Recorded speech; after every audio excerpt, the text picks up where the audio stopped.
Isso é uma gravação ou uma transmissão? Eu estou gravando, é porque ele fica ao vivo porque está privado. Fala pessoal, bem-vindos ao canal do Calombo. Estamos aqui comprometidos com mais uma convidada do Bate-Papo com Açúcar, esse quadro que foi abençoado aí por Álvaro Alves com esse nome maravilhoso.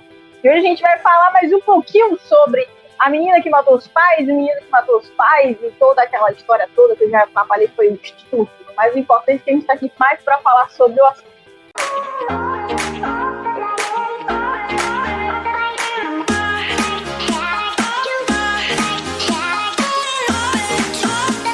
Eu já fico com a vinheta na cabeça. Vai ver o tempo. Essa música que a Álvaro botou pega de jeito. Toda vez que eu vou editar, eu deixo passar a vinheta toda. E estamos aqui hoje com uma convidada mais do que especial, maravilhosa, Love My Life, Marília. Se apresente para os nossos telespectadores. Oi, pessoal do canal da minha irmã, vulgo Sucalobo. Eu não sou tão simpática como ela, não dou os gritinhos dela, mas eu vou tentar aqui dar uma mexidinha aqui para... Lembrando que é muito difícil seguir o posto de Álvaro, né? Porque foi ele que deu a abertura, então é muito difícil estar Abriu largada. Então, vou tentar ser tão boa quanto, mas não garanto. Eu sou Marília, como todo mundo aí acompanha aí nessas lives de Suca, sou a irmã Crepúsculo, bacharel em Direito, e hoje a gente veio para falar um pouquinho aí desses filmes que estão aí em todos os canais, todo mundo está falando, todo mundo comentando, e a gente vai tentar trazer um pouquinho desse debate aí para vocês que merecem. E eu vou pedir para vocês curtirem e comentarem, porque minha irmã é maravilhosa. Tem que respeitar a família, Alô. Obrigada.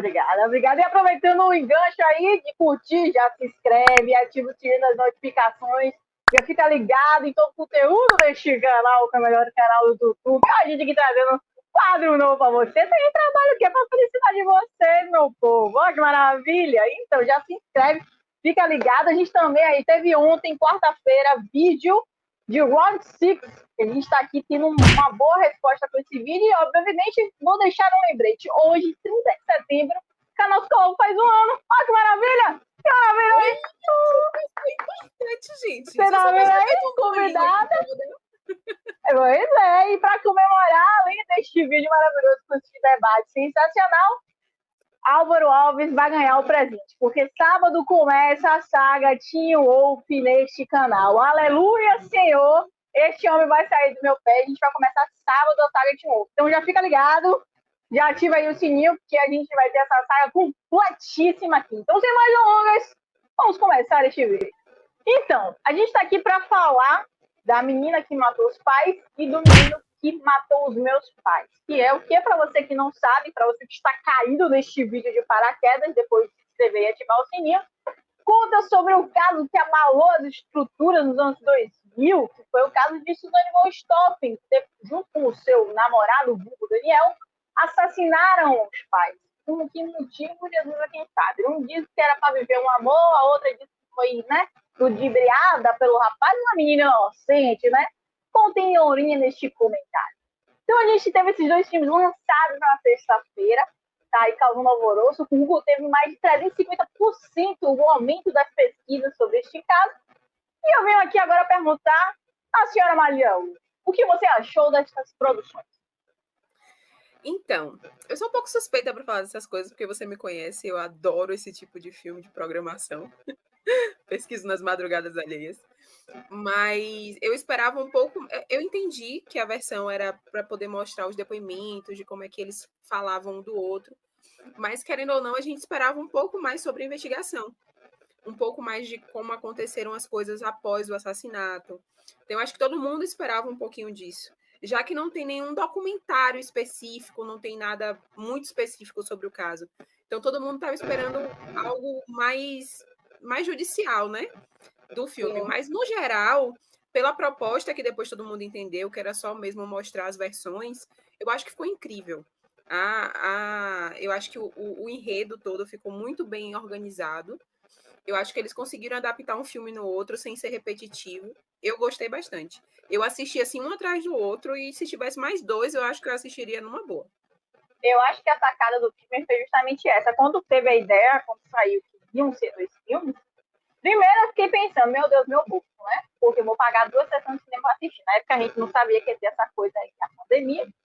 Mas depois eu fiquei pensando, vai ser a mesma coisa, vai ser a mesma coisa repetitiva e o filme não é repetitivo.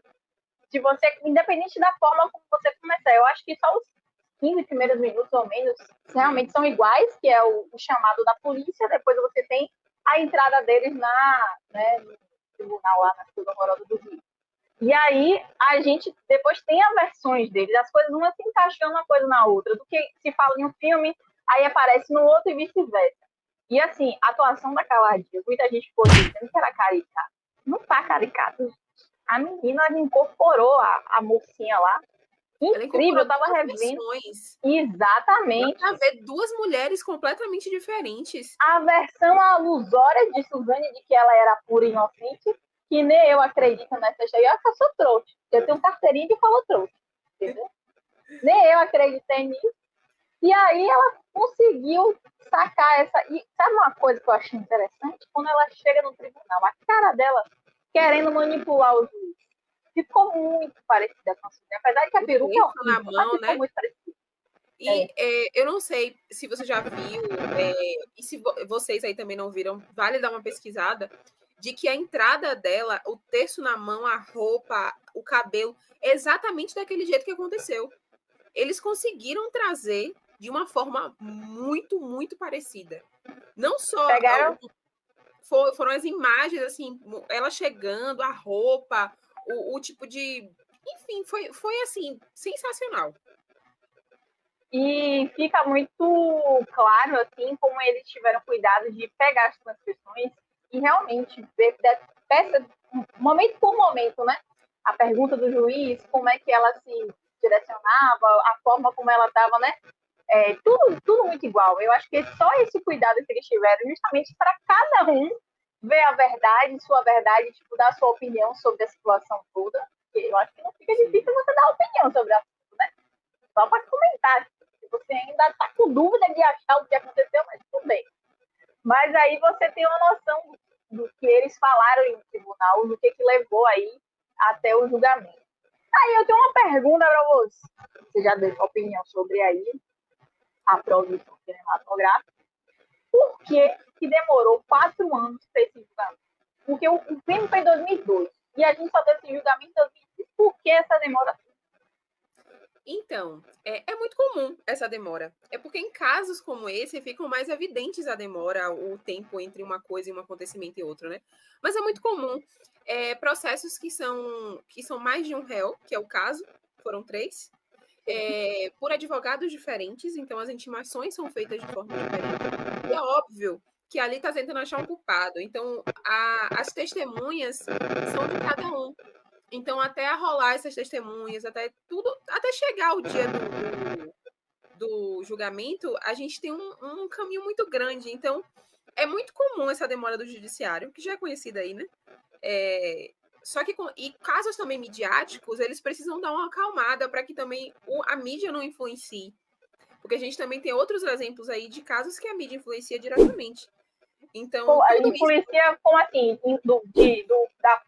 Da própria reportagem induzir o que é que o júri vai dizer? Ou vai completamente. Não só a indução, mas a questão de estar locomovendo as pessoas de um lugar para o outro. A questão de você levantar quem são os júris sem que chame atenção. Então, todas as vezes que o caso dá uma acalmada, que ele vem à tona, ele vem 10 vezes mais do que ele já era. Então, a demora de um júri é completamente comum. Se você pega casos aleatórios aí, você vai ver que realmente demora. Mas é porque ficou mais evidenciado, porque é um caso que chamou muita atenção. Teve um clamor popular, teve todo E ainda tem, né, isso que eu ia comentar agora, porque, tipo, já se passaram tantos anos, você vê, hoje a gente tem 2 filmes, né, mas mesmo assim, tudo que acontece na vida da Suzane, a gente fica atento. Qualquer momento, quando ela entrou na penitenciária, a primeira coisa que ela fez foi a rolar com a mulher lá, que era chefe. Né? Ela já teve 2 relacionamentos dentro do presídio. Dentro do presídio, e o segundo ela casou. Com a mulher? Aham, ela chegou a casar. E depois, a primeira foi uma pessoa envolvida, realmente foi uma detenta. A segunda, me parece que foi a irmã de um detento. Uma coisa assim. Entendi. Eu não vou saber. Controlar. E aí depois ela teve um relacionamento com um rapaz, que é o que ela estava até recente, não sei se ela tá ainda, que também era preso, que matou os avós a marteladas. Que casal maravilhoso, né? Encontro de almas, né? As pessoas se encontraram, se apaixonaram no local certo. Deus que me perdoe, mas realmente não tem condições, né? Eu sempre leio sobre esse caso, porque me chama muita atenção a forma como ela muda e não muda ao mesmo tempo. Ela tá sempre com aquele cabelinho bem feito, aquela carinha angelical, mas ao mesmo tempo ela já foi evangélica dentro da igreja, ela já teve relacionamentos de todos os tipos, ela já teve. Apesar do comentário ser que ela é super na dela, super tranquila, super reclusa. Então, assim, a gente vê uma mudança constante, mas ao mesmo tempo a gente não vê mudança nenhuma. Porque a gente não sabe quem é a personalidade de Suzane, a gente não conhece. E é uma coisa, e eu acho que isso é muito interessante, porque nos depoimentos e no filme fica muito claro isso, né? Porque ela é apresentada como uma verdadeira manipuladora pelo Daniel, e ela se coloca como uma pessoa angelical, uma mulher, né, que é super na tela, que tinha uma família perfeita, que isso não cabe num depoimento. Como é que ela vivia feliz com os pais, e aí do nada o namorado, não, vamos matar pra gente ser feliz. Ela vai com. Não cabe um negócio desse, né? Então dá pra ver que a Suzane, na minha opinião, é uma verdadeira camaleã. Da piotíssima. Exatamente, você resumiu muito bem. E outra coisa que eu vou enfatizar aqui a vocês. Teve gente que vinha alguns comentários que agora depois surgiu um negócio de uns haters aqui no canal, né? Quer dizer que a gente agora é famoso, adora. Famoso, a fama Ninguém tá aqui está julgando o fato dela ter se envolvido com mulheres. Eu faço parte da comunidade LGBTQIA+, com muito orgulho, entendeu? Então, assim, é o fato dela ela pegou justamente a mulher mais poderosa dentro do presídio, já para se proteger. Porque ela sabia que o caso dela, como é tão midiático, assim que você estava falando, que influencia, né? O júri influencia quem está dentro da prisão também. Você acha que eles não veem? E outra coisa, se você pega o caso, é uma moça que se diz iludida por um amor, então necessariamente ela gostava do cara, ela era apaixonada, a versão dela é essa, mas quando ela chega na cadeia, ela muda completamente e aí se apaixona por uma mulher. Esse é o rapaz. Entendeu? São umas coisas que meio se contradizem, né? Então a gente fica aí. E vale lembrar também que ela tá muito bem acompanhada no presídio, né? Ela. E a igreja, isso são comentários que eu acho na internet, né? A gente não sei a veracidade disso, mas em uma das minhas pesquisas eu vi que ela ia à igreja, ao culto que acontecia lá, com a moça do York. Elisa Matsunaga. É uma amizade. Duas flores de lis. Ai, menina, que coisa maravilhosa. Do céu. Meu Deus do céu, amiga, a best friend forever. E nessas pesquisas aí no patrão Google, como diz o Álvaro, né? Segundo o Google, a gente chegou, eu estava até com você quando você viu isso aí, num artigo falando sobre o tal do promotor e o médico também, se não me engano, né? Que ela conseguiu ludibriar. Gente, se eu conseguir achar o artigo até o dia que eu publicar isso aqui, eu vou mandar para vocês, viu? É porque realmente a gente vou te ajudar. Mas se não, eu vou deixar a matéria aqui, o link está aqui embaixo da matéria, só para vocês pegarem noção. Mas o artigo conta em detalhes do que foi isso.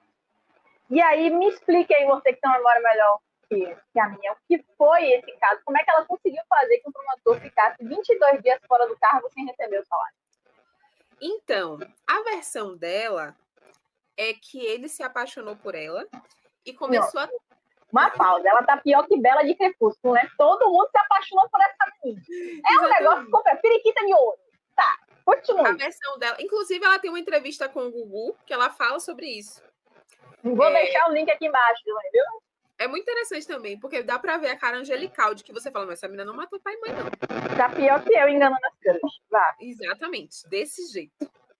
Fica aí, viu, gente, o sininho aí pra chamar atenção. Não foi eu que disse nada, ela tá dizendo, eu sou sua irmã.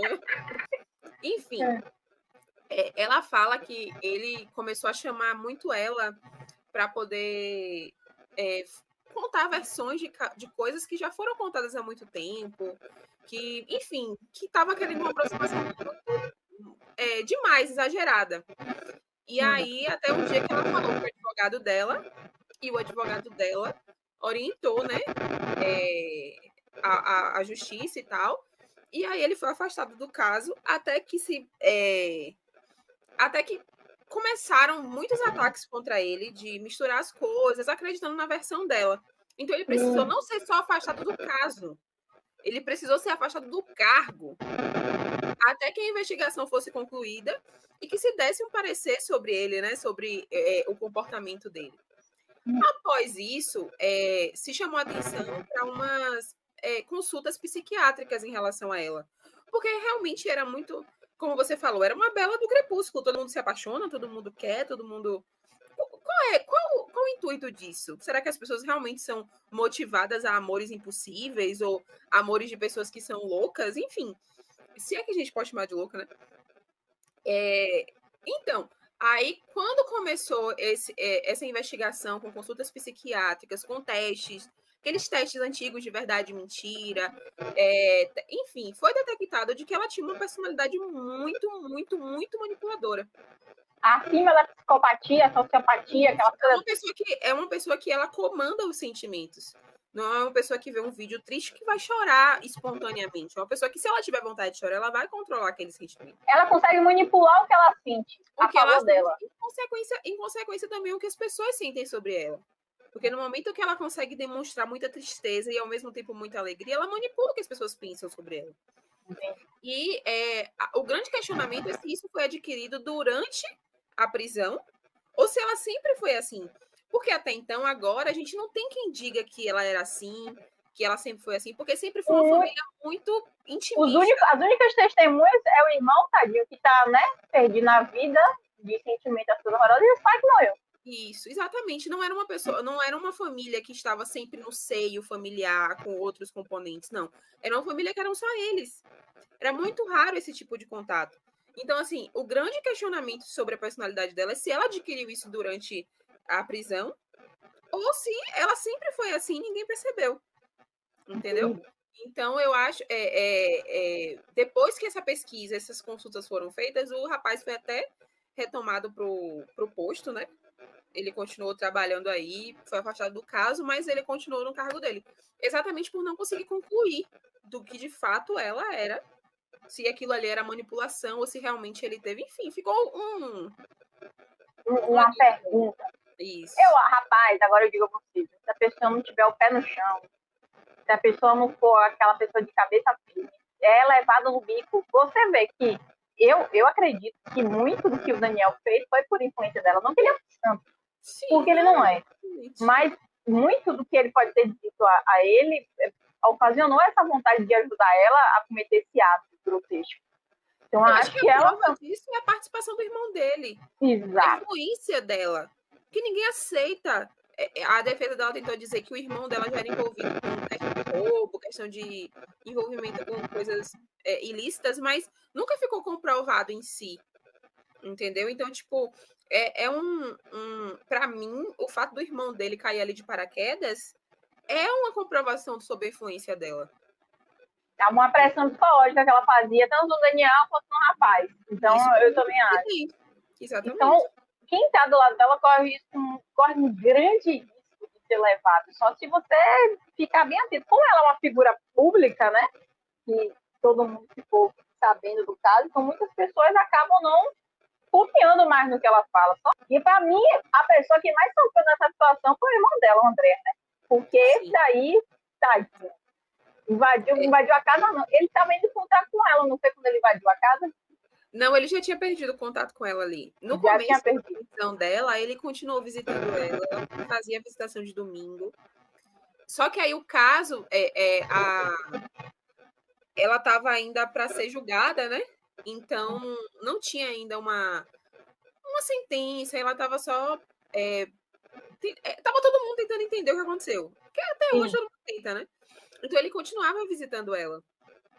Só que aí, do nada, segundo ela, do nada, ele parou. A versão dos advogados é que ele começou a entender que aquilo foi motivado. Isso, que aquilo foi motivado por não foi por um amor impossível, e sim por dinheiro. Que coisas ditas por um e não ditas por outro fez com que ele ficasse com raiva, como ele alegou que o pai, né, abusava dela. E o irmão disse que com certeza isso não acontece, porque eles eram muito... O pai era cobrava muito. Então não era algo ele era rígido, mas não abusador, né? Podia ser até abusador psicológico, mas não abusador físico. Né? E aí, todas essas versões, essas coisas, fizeram com que ele ficasse com raiva, como se a ficha dele tivesse realmente caído. Porque, inclusive, os comentários que você acha na internet de pessoas próximas a ele, pessoas que estudaram com ele na faculdade já, porque o cara é um gênio. O André?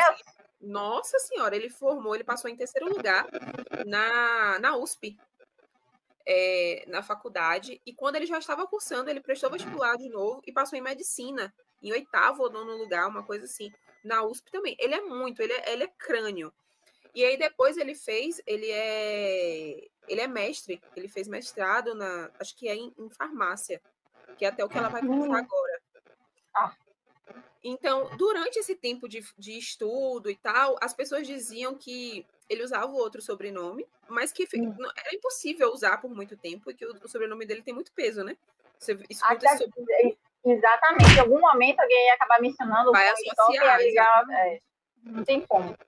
Então, ele, por muitas vezes, parecia que ele fingia que os pais viajaram, e aquilo ali ia acabar a qualquer momento, e ele se mergulhou nos estudos. Mas aí, quando acabou, ele não tinha mais o que fazer. Foi quando ele começou a ser encontrado. Ele foi encontrado na Cracolândia, que aí tem que, inclusive, eles processam as mídias, porque vincularam muito esse acontecimento da Cracolândia. Quando, na verdade, não foi manchete, jornal, TV aberto. E ele estava passando por um tratamento psiquiátrico naquela época. Então, aquilo derrubou todo o tratamento que já tinha chegado até ali. E aí foi associado ao uso de drogas. E, posteriormente, ele foi encontrado tentando invadir a casa que era dele, né? Então, eu acho que depois que o estudo acabou, que ele não tinha mais que se apegar, ele... E provavelmente, né, relacionamento para ele pessoal, assim, chegar a outra pessoa tem que ser extremamente difícil, né? Os pais matam a própria irmã, né? O cara que ele achava que era o amigão dele, ajudou a irmã a matar os pais, usado dessa forma. Não tem como um terapeuta não ganhar um susto aí pro resto da vida com esse rapaz. Ele chegou a sair do país para poder tentar morar fora, mas aí com esse problema que teve um processo, né? Teve um processo para ver com quem ficava a fortuna e tal, que até naquele momento foi avaliado em 22 milhões. Mas de qualquer... ela foi tirada, né? Eles conseguiram tirar ela. Ela foi tida como indigna. É um processo exatamente para pessoas que cometem esse tipo de coisa, né? E aí ele pediu na justiça que ela fosse declarada indigna, mas antes do fim do processo, ela mesma abriu mão da fortuna. Para dar uma de boa moça. Ela disse que não queria, que realmente tinha que ficar com o irmão dela. Ela foi dada como indigna, mas assim, não teve luta judicial, que teve até um certo momento, mas... Depois abriu mão. Ah, dá certo a porra mesmo, não, deixa eu... Isso. É melhor, né? Também tem um pouco de noção, né? Mas eu tenho uma outra pergunta para lhe fazer.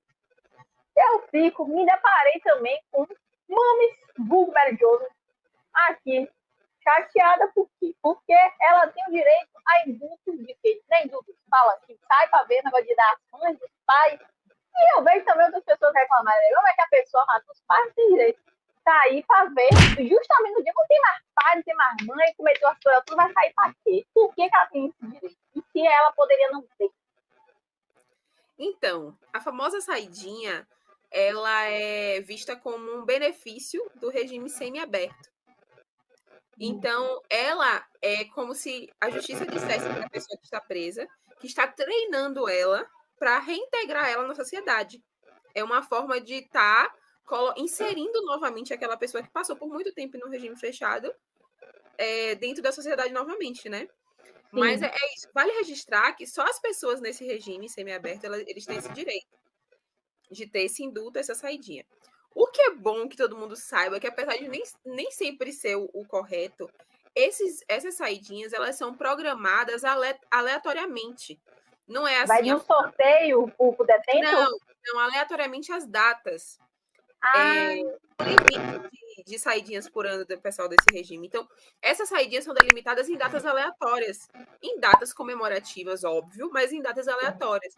Então, pode ser dia da Páscoa, Natal... Todas aquelas presas E pode também não ser dia nenhum, porque essas saidinhas, elas são muito aleatórias de fato. Normalmente acontecem em datas comemorativas, Natal, Ano Novo, Dia das Mães, Dia dos Pais. Ela não tem como optar por sair. Mas vale registrar que no começo do regime semiaberto dela, ela optou por não sair, por medo da integridade física. Aí eu falo, neném, tava com medo de morrer? Matou os outros e tava com medo de morrer, linda? Agora tá com medo de morrer, Jesus. Aí, então ela optou por não sair, ela podia não sair, entendeu? Só que agora ela tá tentando estabelecer a vida dela, ela tá num regime semiaberto onde ela faz o trabalho. Outra característica importante, esse trabalho que acontece no regime semiaberto, as prisões, esses presídios, eles constroem um lugar dentro do próprio presídio para poder as presas trabalharem. Exatamente pela dificuldade deles encontrarem emprego e tal. Então, eles trabalham ali dentro mesmo. E ela era de um presídio e ela tinha o direito de sair desse presídio e ir para outro para poder trabalhar. Mas por medo, ela preferiu esperar ser construído no presídio que ela está essa casa para trabalho. Sala de trabalho. Isso. Ela preferiu esperar. Por medo. Porque lá ela já conhecia o povo, né? Exatamente. Ela já estava ambientada. Se deslocar até lá e alguma coisa, ela preferiu esperar. Então, assim, digamos que hoje a pena dela tivesse até muito mais reduzida, porque a cada dia de trabalho tem uma redução de pena. E toda vez que ela trabalha, ela reduz o tempo dela de pena. Sim. E ela ganha um salário. Ela ainda ganha dinheiro. Eu não sei quanto que é hoje, mas eu me lembro que uma vez na faculdade eu pesquisei, era R$600 que eles ganhavam. Hoje já deve ser um pouco mais. Mas esse salário vai para um fundo. Mas antes de ir para o fundo, são compradas coisas para o sustento deles ali dentro. Por exemplo, lá lá a refeição é de horários contados. Se ela quiser um biscoito, quiser uma coisa diferente, e ela não tem quem traga para ela na visita, sai desse dinheiro. Ela faz a solicitação e aí é comprado, e aí tem um registro lá do que ela precisa, do que foi descontado, do que foi, entendeu? E o resto do dinheiro... Mas quando ela sai, se ela não usar o dinheiro, quando ela sai, ela tem como pagar esse dinheiro? Aí, ela tá trabalhando. Eu vou ficar calada pra não ter culpa da plataforma. Ela já trabalhando, então assim... E assim, ela era do regime fechado por ter cometido crime contra a vida humana, que é o pior crime visto pela justiça, por bom comportamento e por várias coisas, várias características que tem, ela pulou, né, do fechado para o fechado. É isso que eu ia perguntar. Quando ela foi julgada, ela foi para regime fechado, mas o comportamento dela durante os anos mudou para regime fechado. Exatamente. Isso também é uma coisa boa, né? As várias solicitações dos advogados de recurso vai diminuindo um pouquinho ali, diminuindo um pouquinho aqui, entendeu? Então, porque tudo que se muda na justiça tem que ser em função do réu, né? Então, ela conseguiu avançar para o semiaberto, aí tem esses indultos, essas saidinhas, e com o trabalho que vai reduzindo a pena e o bom comportamento, ela vai reduzindo até chegar no aberto. E engraçado é que acho que ela já cumpriu 16 ou 17 anos de pena. Nem parece. Parece que foi ontem. Porque conta o tempo antes do julgamento, entendeu? Conta desde o dia do crime, né?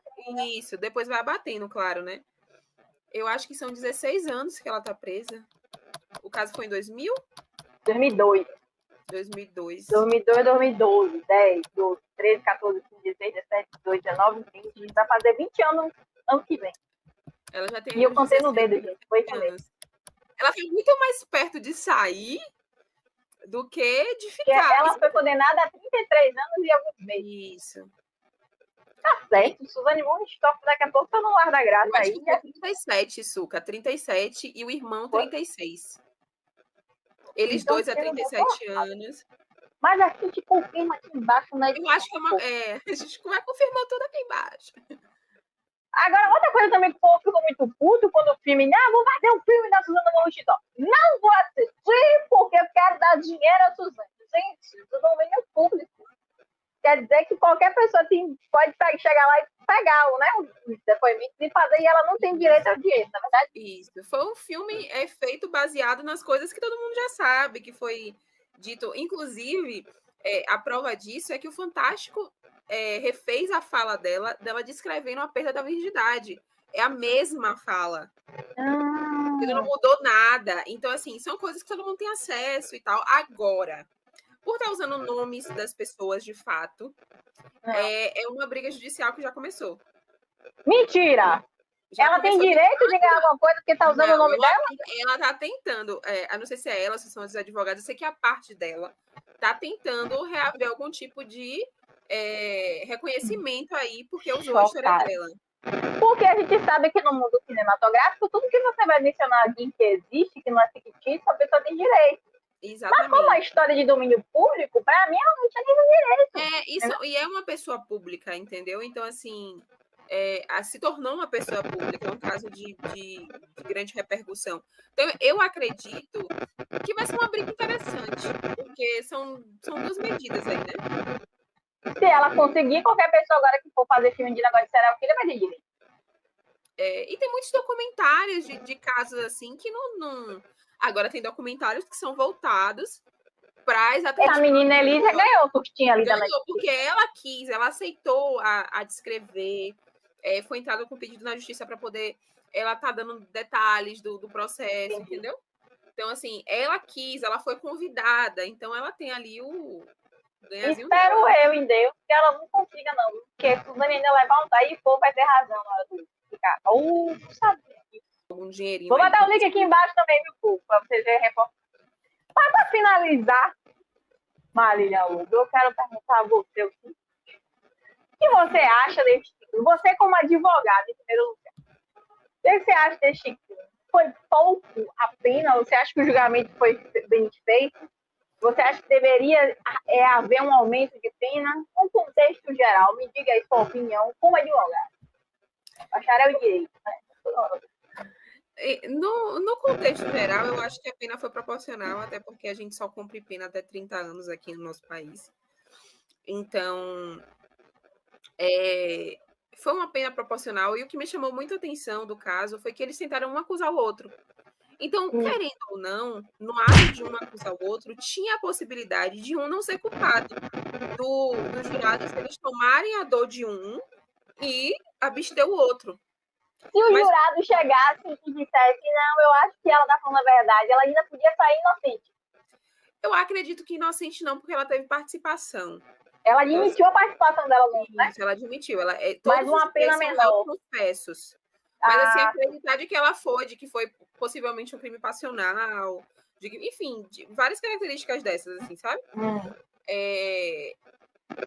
Então, assim, apesar de não ser a minha área, está longe de ser, eu acredito que foi foi proporcional, porque o júri entendeu de que os três tinham participação e não ficou discrepante uma pena da outra. Então, a participação dos três concluiu que foi realmente aconteceu daquele jeito. Não se sabe motivo, não se sabe por quê, como, quando, onde, mas se conseguiu caracterizar de que os três tinham participação, não ficou um para lá, um para cá. Então, isso para mim foi, no caso, sensacional. Falando do filme, eu gostei muito. Foi um dos primeiros casos que eu estudei na faculdade, então é um caso que me chamou muita atenção. É um caso que já me fez chorar muito, porque é muito difícil você lidar com essa realidade. E, por incrível que pareça, apesar do meu apego com minha mãe, a parte que me fez chorar foi a parte do irmão, ver uma pessoa que foi totalmente, sabe? Manipulada, né? Nas duas versões a gente vê que o menino foi usado e ninguém estava nem aí pro rapaz. Exatamente. Ele foi colocado obrigatoriamente no meio de uma situação. E se você parar para perceber, ele tá sem irmã no caso, sem pai, sem mãe. Ele, na época, a guarda dele foi dada para a avó morreu 4 anos depois, de velhice mesmo. Ficou com um tio. Enfim, ele foi colocado. Não tem referência familiar mais nenhuma. Ele foi colocado numa situação obrigatoriamente. Então, assim, como é que tá a cabeça desse ser humano? Acho que nunca mais vai ser o mesmo. Nunca mais. Então, assim, é um caso que realmente choca e é para chocar mesmo. Eu acho que se a gente vivesse numa sociedade que não se chocasse com um caso desse, a gente também tava pronto para morrer, tava todo mundo podre por dentro. Eu agora acho que a partir desse filme vão vir muitos outros estudos sobre Suzane. Acho que a partir desse filme vão vir muitos outros documentários sobre a vida do próprio irmão, sobre o crime. Como eu falei, está muito perto dela chegar a sair da cadeia, está muito mais perto do que longe. Que então... até ela não pegue aí essa onda da Elisa Matsunaga, né, da moça do Yoki, e também não queira fazer um documentário, né, pra ela aparecer e dar cara, né? Exatamente. Fazer a versão dela, né? Porque, querendo ou não, eu vou dizer a vocês, eu queria muito ouvir da boca dessa menina. Eu queria muito que ela admitisse. Admitisse assim, não, né? Porque todo mundo sabe que ela participou. Tem um motivo real. Porque não tem, gente. Aquela história que ela contou no negócio do julgamento lá, que ela não rola, não conta. Ela não era inocente. Se eu pudesse acreditar numa versão, eu acreditaria muito mais na versão dele. Exato. Na versão dela. Os dois apesar de sempre defender as mulheres, apesar de sempre achar que até que me prove o contrário, a mulher tem que ser levada em consideração o que ela fala. Levando em consideração também os fatos, eu acredito muito mais na versão dele. E tudo que a gente vem acompanhando desde o julgamento pra cá, a gente sabe que ela, o promotor, o fato dela ter se bandeado logo pra principal pessoa dentro do presídio, das entrevistas, daquela entrevista fatídica fantástica, que a gente vê que ela pergunta ao advogado, né? Se ela tá fazendo direitinho. O advogado fala, chora agora. Você tá entendendo? Então, assim, ela tá bem, ela se orienta muito bem. Eu acho que o amadurecimento só piorou isso. Mas que um dia teremos essa resposta, Jesus aqui está. Para finalizar, me dê aí dicas ou uma dica de uma série criminal que você indica aí para os telespectadores. Gente, eu vou falar pra vocês. O que ela tá me perguntando é muita falsidade, porque todas as séries criminais que eu assisto, ela que me indica. Eu vou ser muito falsa com vocês, tá? Mas, assim, tem uma série que eu gosto muito, você sabe, você já assistiu comigo, que é um documentário, investigação criminal, que tem vários casos internacionais e nacionais, e deixa a gente muito curiosa.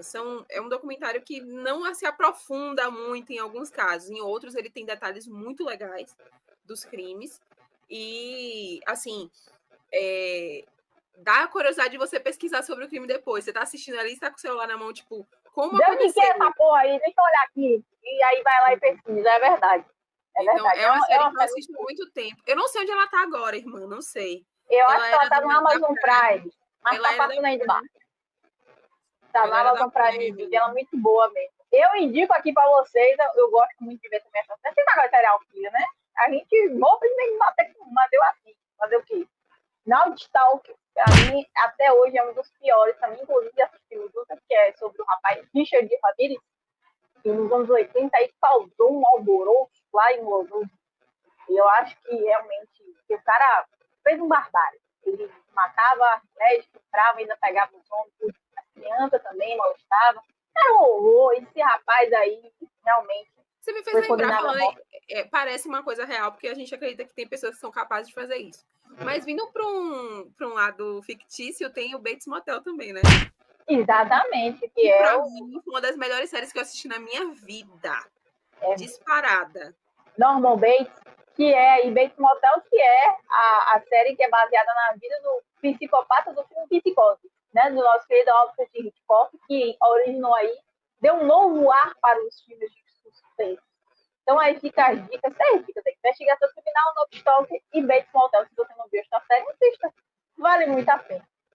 Mas eu agradeço a minha convidada, vulgo irmão Ariel, pela participação aqui desta entrevista. É honrada. Lágrimas vão correr da minha face quando encerrar esta transmissão. Estou muito emocionado de você ter participado aqui do quadro Bate-Papo com Açúcar. E futuramente haverá novos convites. Eu agradeço. Você sabe que eu sou sua fã, talvez o número 2, porque o número 1 desse canal é o Álvaro. A gente tem que tirar o chapéu para ele. Mas sou sua fã, acho que você tem muito talento, você sabe disso. Que venham muito mais pessoas para poder contribuir no seu trabalho, que tem sido sensacional. E é isso, te desejo sucesso. Que aqui as pessoas compartilhem, comentem, porque a irmã da famosa tá pronta, Jesus. Tá pronta, eu quero esses recebidos. Quero ser amiga de Boca Rosa. Tá pronta, papai do céu. A gente tá pronto, só falta a oportunidade. Mas vai chegar, eu tenho certeza. Quanto tempo a gente pensou que isso aqui não seria possível e veja aí, temos mais de 1.000 inscritos. É verdade, chegamos a bater as metas, né? E agora rumo ao além, infinito e além, na verdade? Mas obrigado mais uma vez. E vocês fiquem ligados que sábado a gente vai ter aí início da saga T1 e Álvaro, chore que seu momento chegou, Álvaro Alves. Beijo, Álvaro. A gente não se bate, brincadeira. A gente se ama, se odeia. Eu não vou nem dizer os comentários que ele não vai largar durante esse vídeo. Mas enfim, obrigada. Beijo pra você, beijo pra todo mundo aí. Deixa comentário, like, viu? E fiquem ligados aí em todas as novidades do canal Scalou. Fui!